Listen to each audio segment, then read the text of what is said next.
By watching Aaron Duke or Spoken Duke's content on YouTube, or by just playing the game, it's easy to realize that Dead by Daylight has its fair share of toxic behaviors. And after spending my 2020 lockdowns degrading my mental health in the fog and, like everybody, questioning basically every aspect of my life, I decided to make a use of my weird passion for numbers and statistics to set up a study about toxicity in DBD, starting January 2021.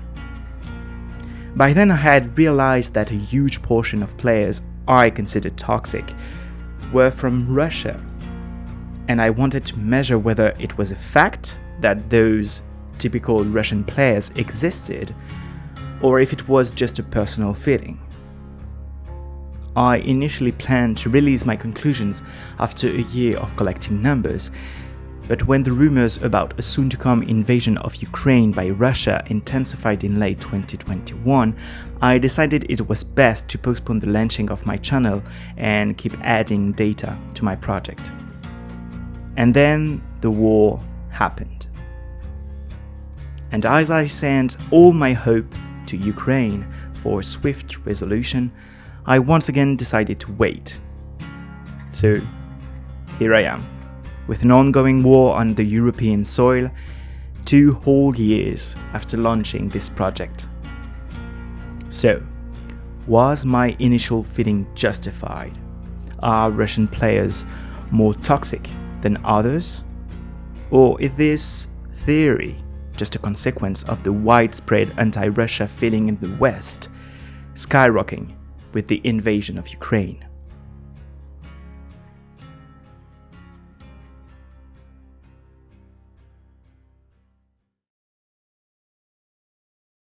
I know that toxicity is a matter of perspective, so let me introduce myself so you can understand where I'm talking from. I'm a survivor main, in my late 20s, French, male presenting, and queer. I have 2,360 hours in the game, and I'm the kind of player who doesn't mind to sacrifice myself if it means that the rest of my team will escape. And yes, before you ask, I'm a support main in Overwatch. I consider that Dead by Daylight is more often hide-and-seek game rather than a tag one. I don't like chases that much, and I'm not very good at it on either row. I enjoy a stealthy playstyle. That's why I main Ghostface and Wraith on the killer side. My favorite perks right now are self-aware and lightweight. And I never learned to use Decisive Strike or Dead Hard, and I don't want to do so. Because playing survivors is more of my thing, for now I'm focusing on killer toxicity. It's quite unfair to get only one side of the story, but hear me out. From my perspective, survivors have more toxicity potential, but killers have more opportunity to be toxic from the get-go. Toxic survivors are far more malevolent, but in the end, outside of cheaters, killers are the game masters, and I feel like they have the power to make the game fun for everyone, and to do so, they have to play fair, because Dead by Daylight is absolutely not a competitive game. Yes, it's a multiplayer game with real people behind the screens with very different objectives in conflict with each other.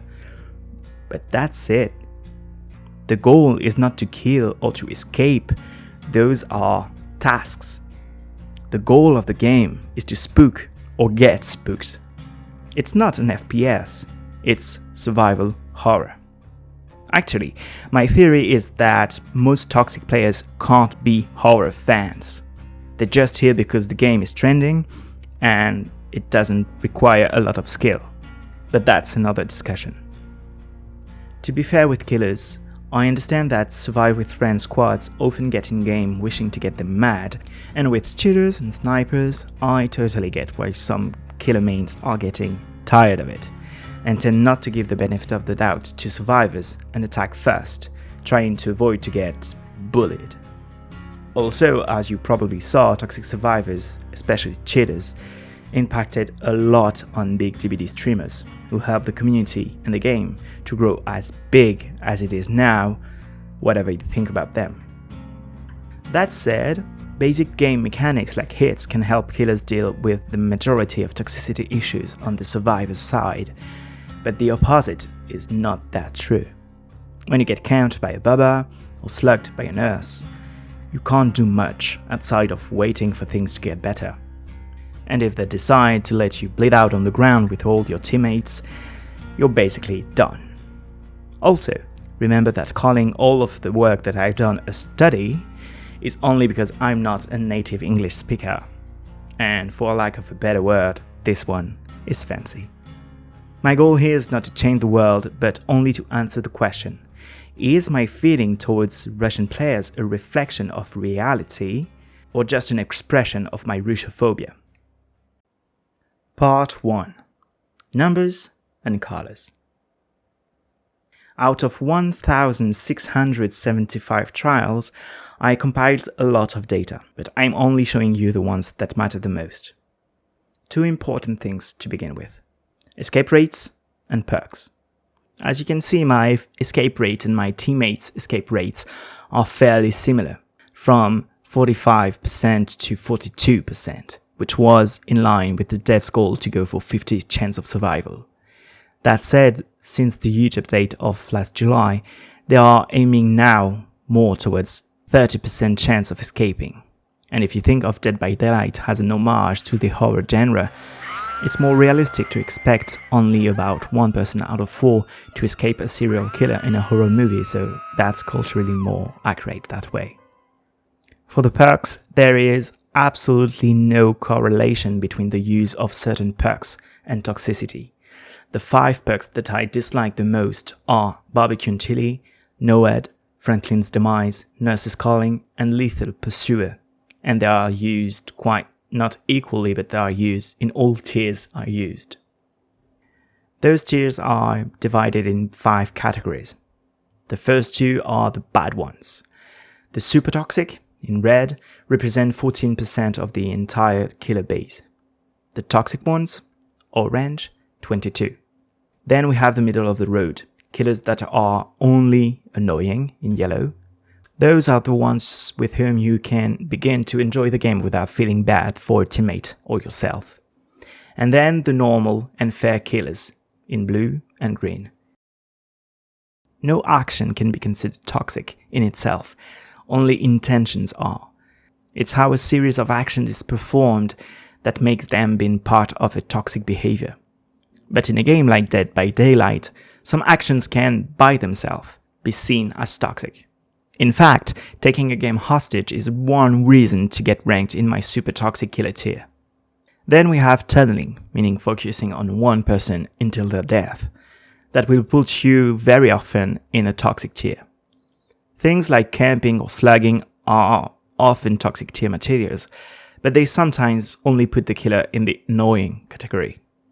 Hitting on a hook, or carrying the last survivor through the map, making them believe you will give them the hatch to finally close it right in front of them, are automatically at least annoying tier material.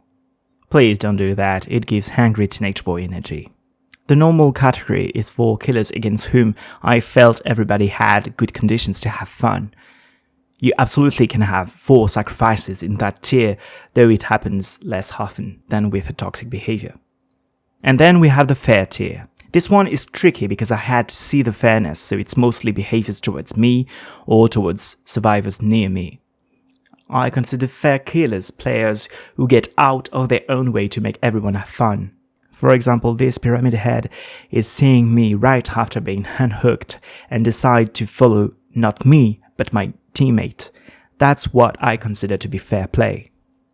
So to be more general, I consider toxic a killer if they prevent one survivor to play the game, super toxic if they prevent 2 or more survivors to play the game, and basically the more you let the trial be exciting, thrilling until the last second, the more you are ranked in the annoying, normal, and fair tiers. Once again, those tiers have nothing to do with the outcome of the match. Dead by Daylight not being an FPS, the only goal should be to have fun with each other no matter the side, and take this wonderful entertaining creation to celebrate horror and get the spooks as much as we can. The first thing that I want to focus on is the correlation between specific actions and toxicity. So you can see here I focused on camping, slugging, tunneling. The camping one is interesting because it's very gradually decreasing, and the tunneling one shows that it's very much a weapon for toxic and super toxic players to use. Also annoying, but the gap between annoying killers and toxic killers is big. So the main information in this chart is that slugging is very much of a thing for super toxic players. The gap, once again, between the first and the second tier, the super toxic and toxic players, is so big. I was very shocked to see that toxic players in the slugging category was very much in part with annoying, normal, and fair killers. You have super toxic one way and everybody else. For the outcome of the trials, you have almost 50% of the trials ending with either the team escaping or being killed. And the other half is very balanced between 1, 2, or 3 kills. And once again, those stats are for sure different since the July update. For this one, absolutely nobody will be shocked. The more toxic the killer is, the less chance of survival you have, and the opposite is very true also. If you remember my average escape rate and my teammates' escape rate, it was falling right between the annoying and normal category, around the 50% that the devs wanted to go for. For the number of gens done by toxic tier, we have 3 categories. Not surprising, the normal and fair tiers got similar results, going for 5 gens, 3 out of 4 matches. That doesn't mean the team will escape, because in trials with 5 gens done, the rate of survival is only at 65%. So the more you play fair, the more you give the chance to 2 survivors to escape. Weirdly, the toxic tier is not pairing with the super toxic tier, but with the annoying one. Those go both around 1 out of 2 games finishing with 5 gens done, so when you see the escaping rates against toxic killers, 5 gens done definitely not mean a team escape. And then the lonely one, super toxic killers. I really don't know what to say, it's all over the place. You have basically almost the same exact chance to get no gens done as you do for 1, 2, 3, 4, or 5 gens. I don't know what it means, but it's not good, especially when you compare it to the others. Again, a big gap between toxic and super toxic, which means that although I started this study thinking those players were very similar with little differences, it's not entirely true. Super toxic players are really outside the box. Moving on to the ending chat, most people either don't talk or stay very neutral. GG's, good luck, have fun next time. But when you look at more precise numbers, it's also very revealing of super toxic and fair players, which means that my ratings are quite justified. Super toxic players are the more rude, using slurs. Well, you know what a toxic chat is. And the fair killers are really the ones that encourage and congratulate the most. And you have also people from more upper tiers in this category as well. So, for example, if you know him, you know what I'm going to say, but if you don't, GoldRush_99 is an absolute example of how to behave in an ending chat.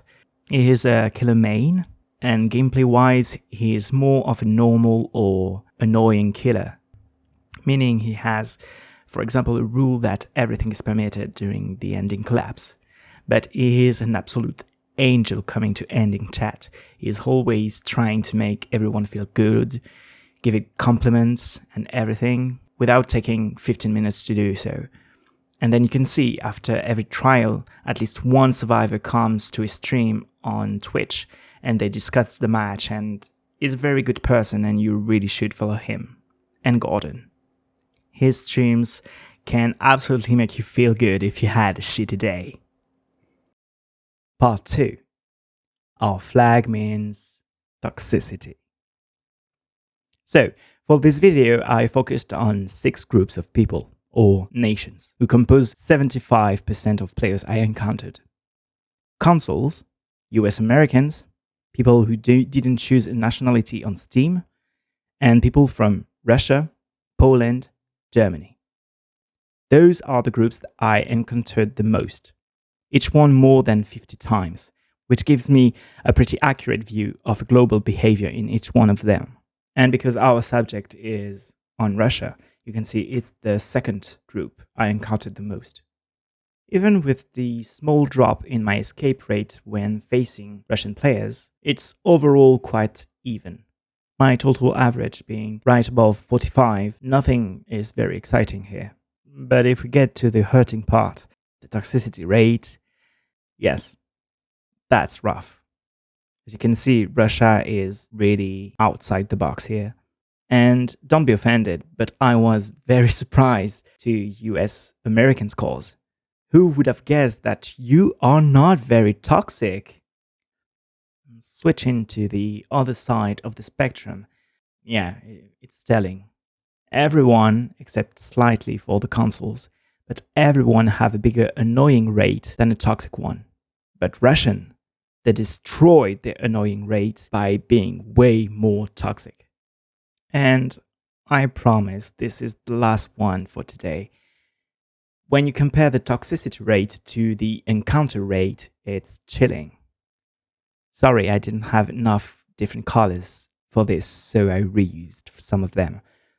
I let you pause to look at the numbers, but the global rule here is that the encounter rate is almost identical to the toxicity rate, which makes sense. But although I encountered Russian 13.4 of the time, there were 24% of toxic players I faced. I can't say much as a conclusion seeing all those numbers, more than I sadly was right. The typical Russian player exists. And if you face a Russian killer, chances that you will not have a good time, and neither your team. And if you face a Russian nurse, well, that will be the subject of the second chapter of the study in the next video. But for now, let's talk about Part 3. The Russian case. Facts and theories. I don't know why people act the way they do, and I don't know much about the Russian people and their cultures. Plural, yes. But I have some ideas, some theory to follow regarding our subject. First, the general toxicity in the gaming community.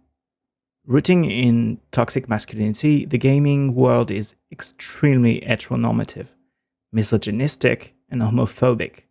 Those two being the same because queerphobia is a subgenre of sexism. So, lady, if your boyfriend is homophobic, he probably hates you too. To roughly explain it, toxic masculinity is when traditional ideals of what masculinity is are put on top of the attributes you need to gain in order to get some social power. Those ideals being, for example, independence, competition, domination. That's why these days we talk about a masculinity in crisis, because those attributes that men like little boy Andrew Tate or even Russian dictator President revere are being put down. Because we as a progressive society, we realize that those attributes are the very instrument of inequality. And it's not a coincidence if those qualities are the same for traditional masculinity and capitalism. Independence, competition, domination. This past 10 years, gaming has become a way to get power, to get admiration, to prove that you're worthy. And I think that the idea of losing is very much a source of anxiety for lots of players of every gender. You can hear a lot of people in the DBD community talking about losing or winning when it's never said anywhere in the game that you lost or won. It's not like in Overwatch, for example, where the status of victory or defeat is very much thrown to your face. That is because, for me, as I said earlier, people focus on the wrong things. The goal is not the task of killing or escaping. It's the thrills, the adrenaline, the spooks. So what about Russia? As I said, I'm not familiar with the Russian society, but I read that the access to university and higher education as a whole is very competitive. I am wondering if the Russian education system is like that, not pushing you to give your best, but to give the best. And to be honest, we have a bit of that in France, but I can't say for sure how it weighs on the mind of the students. Lesser if it's that competition from young age that forge gaming behaviors. Also, a friend of mine reminded me that if we think of competitive education and work systems, you have to think about the Chinese and Japanese one. I don't have much data for that though, because I only played in European and American servers. So if some of you know about the Chinese and Japanese cultures and play on the East Asian servers, please write me an email or drop a comment to talk about your experience as Asian DBD players. One thing I know for sure is that Russia is extremely queer-phobic. In 2013, laws were passed in order to prevent educators to talk about non-traditional sexual relationships. It's basically a don't say gay law in the entire federation to prevent youth to have access to resources. And on December the 5th of 2022, the law extended to everyone, making anyone talking about queerness a target for the government. In that regard, I give all my support to the queer community, my community in Russia, and for queer people living in the region called Chechnya, where there is an anti-gay purge for years. Please don't like, don't comment, don't follow. Delete it from your history and stay safe. I'm privileged to live in a country where I'm not in danger for putting the LGBTQIA+ charms, that behavior introduced during Pride Month of last year, and knowing that some people simply couldn't wear them while playing the game. Since I got them, they appear on every one of my characters, survivors or killers. I'm glad they did that because beyond the horror genre having a very strong relationship with queer culture, representation matters so much. And because so much of us wear these charms, 13% of the killers and 15% of survivors when I measured it in June 2021, I think we became targets to toxic players, and especially toxic Russian players. I am very sorry that I don't have any answers for you on the why, but the numbers talked. There is a toxicity problem in the Russian gaming community, at least on the killer side of Dead by Daylight. If you have any criticism, positive, negative, drop them in the comment section and I will do my best to answer. Please don't be offensive, especially towards Russian people, because you don't know who reads you. And before next time, I have a question for you. Is Leatherface that toxic? Waiting your answers. I'll be streaming right here on this channel, so please join me if you want to talk about this. Until next time, take care.